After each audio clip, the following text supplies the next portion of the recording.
one of the things I would say is let's start here with your journey. Hmm. What made you take the leap from corporate America, if you will, to founding your own company? Like, what was the inspiration to do that? Because that in and of itself is can be a huge leap. So talk Yeah. about that. I mean, besides a smidge of insanity, Hmm. I think there were two paths that were kind of coming together at the same time.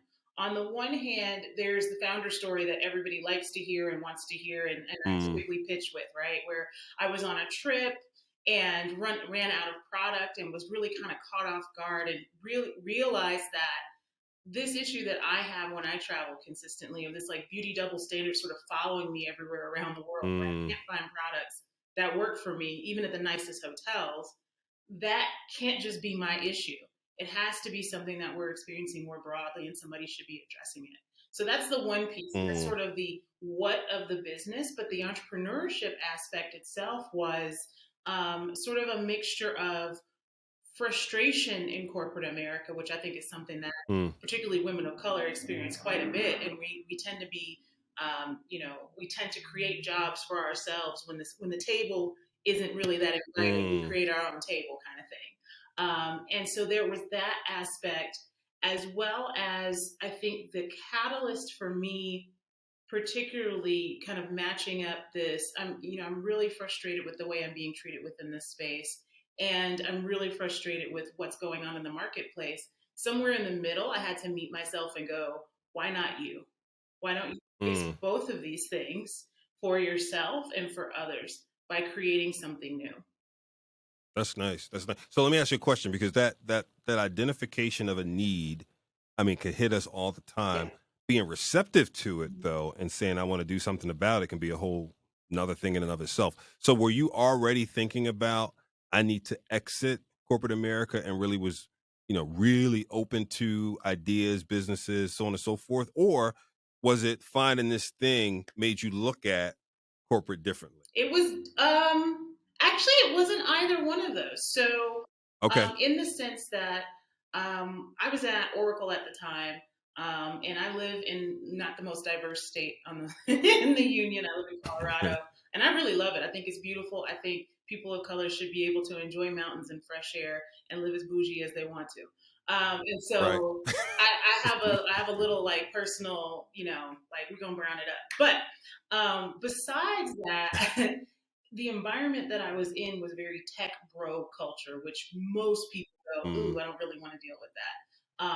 And the mm, level to which I was receiving disrespect on the daily basis, just a lack of resourcing, and a lot of the little picadillos that happened over the last, 15 or so years prior, it was just really a culmination of, I just want to step out of this. Like this thing right right. here, right now, I need to get away from that because it's not healthy.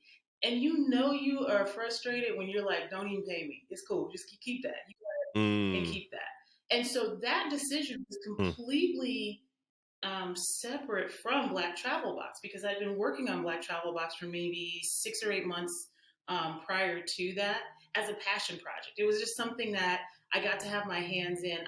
I had spent a number of years in physical products, and I love that feeling of seeing the thing that you created in your head on a shelf. right. And so I was like, oh, I'll work on this because it'll be fun. It'll just be something, a fun Mm, outlet. And so those two things came together in the sense that when I stopped that role at Oracle, I prayed and I was like, okay, Lord, so here's the deal. I know I can't do idle hands. I can't. Like, the longest I can take off is maybe a few weeks, and then I get bored and I just, we don't need that. So I'm going to work on Black Travel Box as if it were a thing. And I'm using air quotes. mm, If it's a thing, and what I need you to do is the next 3 months, I got to give a deadline. I'm going to make a decision. And for me, I asked for clarity to say, like, if this thing is going to be a thing, show me. And I need high. mm. And if it's not, I need the sucker to crash and burn, because in the next 3 months, I'm going to need to go ahead and go give me another job. Right, right. And that 3 month That's period was phenomenal. okay. So I was going to say you have to go into that, and I assume one of the things that happened in those 3 months was the business case for this idea. So I'd love to, or was that before you even committed to the 3 months? Say Oh, something yeah, about, yeah. No, so yeah. so this was in Q4 of 2018. In Okay. 2017, that sort of Q2 timeframe, sorry, I'm getting so technical. It was in the winter. That's all right. But Yeah. in the In spring the of the prior winter. year, was when I went Right, on a right. trip to Japan and I had this experience and I found myself over this like 8-day, 10-day journey just complaining the whole time because my hair was looking a mess, and we can talk all about that fun Mm, part. But so I had already, when I had started to look at this as this could be a thing, my mind right. immediately went to what's the business case for it? What's on the shelf Mhm. currently? What's out there? Who's doing what?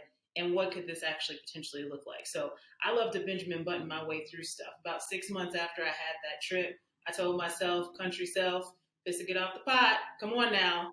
You got to Right. figure something out. Right. And I sat down and I registered the business and I built off of that. Gotcha. But when we get to, fast forward to a year later where I'm exiting, this corporate job, it was more of, now I need to prove this. Like, I've thought a lot about it, I've done research, but I need to actually like prove this with something. And that's where I started to Mhm. actually execute on product, show things to people. Because there's also that period of time where you kind of go, I'm keeping this close.